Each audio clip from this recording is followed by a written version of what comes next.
పేరుకే అనాథాశ్రమం, జరిగేవన్నీ అక్రమాలే. కూడు గూడు ఇస్తానంటాడు, చిత్రహింసలు పెడతాడు. భిక్షగాళ్లను డోనర్లకు చూపిస్తాడు, అడ్డగోలుగా డొనేషన్స్ వెనకేసుకుంటాడు. ఇక్కడ 600 మంది ఉంటారు సార్. ఒక ఫుల్ డే పెట్టించారనుకోండి, బ్రేక్ఫాస్ట్ లంచ్ డిన్నర్ 3 పెట్టిస్తే 50,000. డోనర్లిచ్చే సరుకులు అమ్మేసుకుంటాడు, అనాథలకు తిండి పెట్టకుండా మాడుస్తాడు.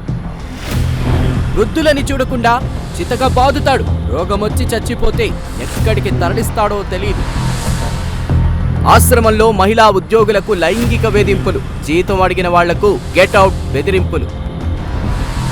ఫిజికల్గా కూడా ఇబ్బంది పెడు. 1-2 టైమ్స్ నన్ను కూడా తీసేయడానికి కారణం అనుకుంటా నేను. అప్పట్లో రేకుల షెడ్, ఇప్పుడు భారీ భవనం, ఎకరాలకెకరాల కబ్జా సామ్రాజ్యం, కార్లు ఫ్లాట్లు.